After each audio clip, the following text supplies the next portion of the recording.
Hello, I'm Jay Beershank. Welcome back to my YouTube channel. We're here for another edition of Journal Talks. It's Corona season, so I'm all masked up. No, I'm just kidding. This is what I was wearing this morning though. I just wanted to see what it looked like. But yeah, it's pretty funny. Okay, so here for another edition of Journal Talks. Today's been a great day so far actually. This morning I got a job to model some hazmat suits, so I got all dressed up in like a quarantine suit that you'd see like in a horror movie or something, and people took pictures of me and they paid me for it. And then what happened next was even better. Look what I got. I got a mug.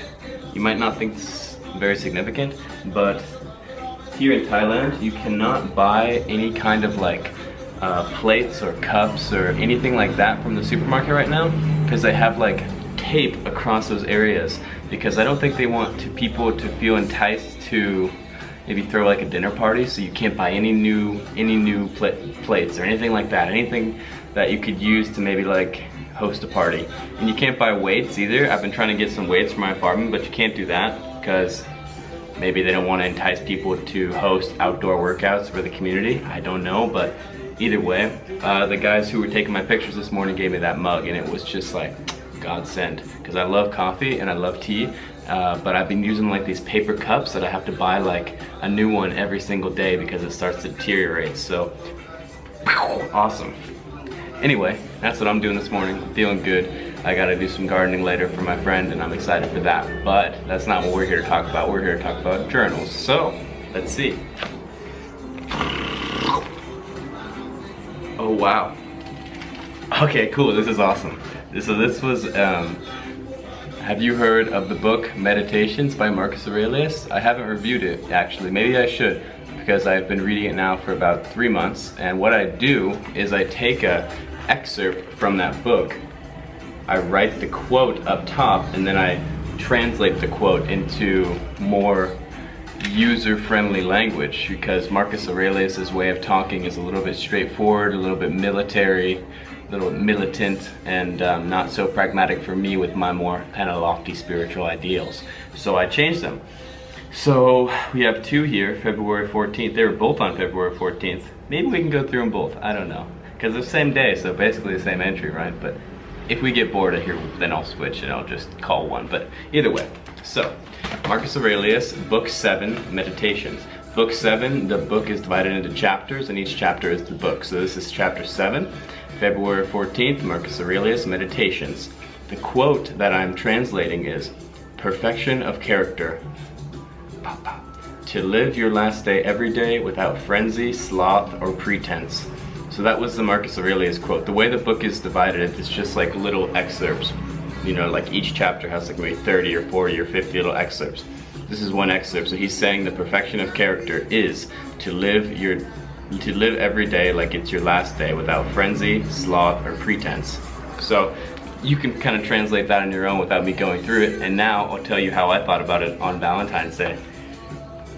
Is the perfect character not one that evolves and grows, expands, illuminates new shadows every second, minute, day, month, year? It's perfect character. What I'm trying to say is a perfect character not one that is always changing, always evolving, always growing, always becoming new and being reborn and revivified. It's kind of similar to what we were talking about yesterday. I don't resonate with perfecting myself as fully as I used to. I used to be really obsessed with trying to become the perfect person and trying to have all my habits and everything reflect what I thought was like the best possible way, and anything that I thought was hindering me on my journey to perfection I was so turned off by, and I'd kind of vilify almost. So that was maybe a couple years ago. Now I'm becoming more fluid and more graceful, trying to be at least a little bit more humble, and trying to evolve with a little bit more grace. As fully as I used to. I believe that's a long, lonely road. The long, lonely road is the one where you try to create a godlike figure out of yourself, when you try to deify yourself through perfection.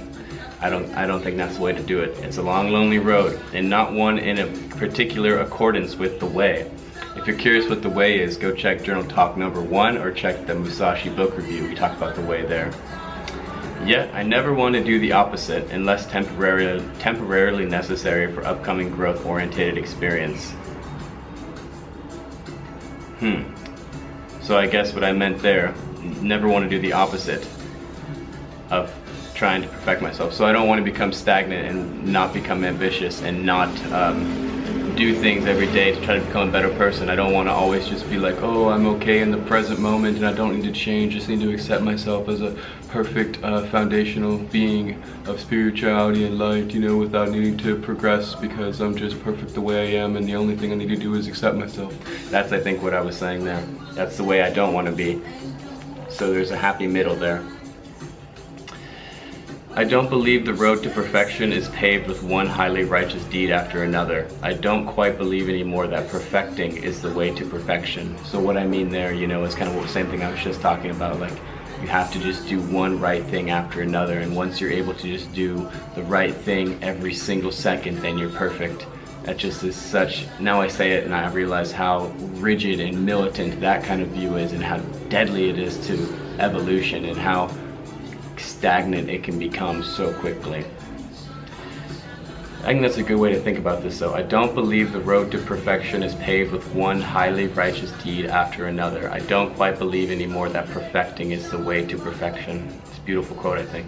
And I believe this is similar to Marcus. He's merely saying being present will present you with a present that is harmony. Is harmony not perfection? Is music not perfection? Is music that makes your skin tingle, is that perfection? Maybe. And then I wrote a question down at the bottom. Can you be perfect and still be real? It's an interesting idea, you know, because what is perfect besides harmony? And maybe we can live in harmony just by accepting the good and the bad, the imperfect, the perfect, or maybe just taking our ideals of what good, bad, perfect, and imperfect even are. Maybe that's harmony. Just simply being with your sights aimed high. I like to focus mind, body, spirit, just while you're honing in your mind, your body, and your spirit every day, doing something for other people every day, living in harmony, not trying judging things as good or bad, just doing what you know foundationally is right. That goes back to what we were talking about yesterday with the writing on the wall. I'm starting to learn a lot about myself by doing these journal talks. I'm really all about the high ideals, I guess. And then at the bottom, so I have the question, can you be perfect and still be real? And then at the very bottom I put, it'd be perfect to cook up some sweet tender love for the sentiment of the day. It was Valentine's Day, so I guess I was thinking about making sweet tender love. I don't think I did. I know I didn't actually. But a couple days later I met a woman. The woman changed my life, but we'll talk about that maybe later if we flip to that page. So yeah, I guess that's honestly all we need to talk about today. This 8-minute video, screw it, let's go to the next one. This is the same day. So this is a quote by Marcus Aurelius. To erase false perceptions, tell yourself this: I have it in me to keep my soul from evil, lust, and all confusion, to see things as they are and treat them as they deserve. Don't overlook this innate ability. So he's saying to erase false perceptions, a perception that is basically influenced by emotions and things that are not pragmatic, logical, and rational, because that's what this book is all about, is logic and ration and the militant, straightforward, linear mind, masculine linear mind. So he's saying to erase these perceptions, you have to tell yourself that you have it in your soul. Your soul is what keeps you safe from evil, lust, confusion. Your soul is pure, your mind is tainted. That's kind of the idea here. To see things as they are and treat them as they deserve. Okay. Don't overlook this innate ability, he says. So my first thing I put here, Maya. I don't know if you've ever heard of the Maya. I heard about this book from Eckhart Tolle. I heard about this quote from Eckhart Tolle in the book A New Earth. He says that Maya means chaos. I don't know what language, I'm sorry for that, but Maya equals chaos. The mind is Maya. That's something that he says in that book and that I resonated with, because the mind is Maya, but chaos is not bad. Chaos is potential. That's a Jordan Peterson quote right there. I realized that I used a lot of regurgitated information, but I resonate with it, and I've turned it all into really deep metaphors that I can kind of understand, I guess, only in my own personal way. So I don't feel like I'm regurgitating any information.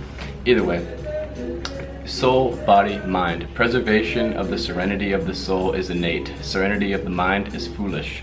So preservation of the serenity of the soul is innate. So your soul can preserve its serenity on its own because it's already serene, it's already pure. But serenity of the mind is foolish. The mind does not crave serenity, it craves data, information to be ciphered through, problems to be grappled with and solved. That's its job, so why condemn it for doing its job? So what I'm trying to say here is the mind is chaos and it doesn't want to be anything else. It wants to be grappling with new information all the time. It wants to be figuring out problems. It wants to be grappling with the hard things. It wants to be knowing the unknown. So why condemn it for that?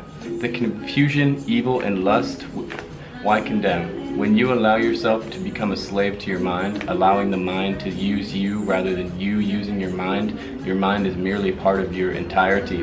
Just because it's the loudest doesn't mean it has authority over your entirety, nor that it knows best in every situation. So just because you're constantly dealing with your mind is kind of in the forefront, in front of your consciousness. If you want to say that consciousness is like what's keeping you alive innately, like your breathing processes and your natural organic processes that are going on within your body, those are consciousness, but your mind is kind of in the forefront of consciousness. It's always there, you're always using it, and it's always talking to you, and it's always making noise. But just because it's the loudest doesn't mean that it has authority over reality, I guess, and it doesn't mean that it's like the most true part of life and existence. And I guess that's what I was trying to get across here. It's merely part of your entirety, like I said before, mind, body, spirit. That's how I view the world. That's how I view my life. That's how I view growth, and that's how I view the ability to judge a day's efficacy, is thinking about what did I do for my mind, what did I do for my body, what did I do for my soul, spirit. How can I help this person's mind? How can I help this person's body? How can I help this person's spirit? What does this situation need? And then looking at it through that Trinity type view, and then being able to access and identify and then act upon it. I think it's a really powerful idea to think about the Trinity. I know it's a Christian ideal, but I kind of extrapolated it out to just a metaphor: mind, body, spirit. Just because it's the loudest doesn't mean it has authority over your entirety, nor that it knows the best. This is where breathing becomes your greatest adversary. Breath is in a holy union with the soul, using the body as a direct path, free of clutter or confusion. That's a beautiful idea. So, like I said before, breathing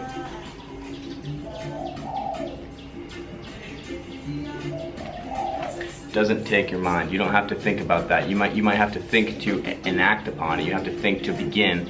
But once you begin, it's a natural process that you can just kind of release your mind to and just innately feel it. And so I'm saying that that's a direct pathway to your soul, to kind of remembering that this consciousness is actually the foundation of who you are. The mind is not the foundation of who you are. It's at the forefront of your consciousness. It's a product of your consciousness. I think that's a really great way to think about it. Breathing becomes your greatest adversary. Breath is in a holy union with the soul, using the body as a direct path, free of clutter or confusion. Don't put up with a despotic mind, nor strip it of all its credibility. Both are equally as dangerous. Don't put up with a despotic mind. A despotic mind, a despot, is someone who uses their power in a tyrannical, unfair, tyrannical way. So like a tyrant, someone who expresses their power in ways that doesn't need to be expressed and in a way that is oppressive. Someone who expresses power in an oppressive way, like, a million cases like that. You can see that with a bad boss or a bad leader or a bad parent or a bad friend. They can use their friendship to you in a despotic way. They can manipulate you with their friendship if they're a despot. So don't put up with a despotic mind. Don't allow your mind to be despotic. Check it when it starts to think about things or people or situations in life or about yourself in ways that are not helpful to you. You can stop it. You can breathe. Go back to your soul, and then try again with the mind.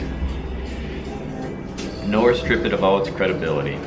If you strip your mind of its credibility and you try to say that the mind is just chaos and I don't need chaos in my life and I can't listen to chaos, well then you become psychotic basically, because you don't know what's right and wrong, you don't know what's real, what's fake.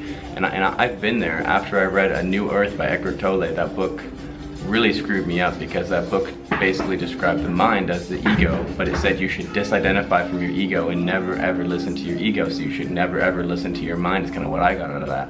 And for the next 6 months, I was like, every time I thought about something, I just breathe. Every time I had a thought, literally every time I had a thought, and I felt guilty every time I had a thought, because I was like, oh, I shouldn't be doing this, it's just my ego, I'm giving up to these whatever indulgent, dirty identification pleasures. It was very hard. Simply remember what you are, whatever you believe you are. I'm not gonna tell you what you are. Tell you what I am. Pooped after that one. That was a deep one. I'm sweating out here. I know that was another heavy one. Man, we're hitting all the heavy journal entries. Maybe we'll get to a fun one here eventually. I promise they're in there. There are some real funny ones. Really, they are. Thanks for watching. If you made it through the whole thing, I really appreciate you. Don't forget to like and subscribe. I'd love to talk about some of these ideas, because, you know, this is just my journal entries. They're just ideas, and, you know, the only way that I can have any kind of idea and new ideas and feedback is if we talk about them. So I'd love to hear what you have to say, because the journal is great, but the journal would be best if I could have like 50 people in a circle all talking about their journal ideas. That's when we'd get some serious growth and create some beautiful things, I think. So yeah, guys, thanks. Stay safe, stay healthy, stay in the light, stay in the love. Peace.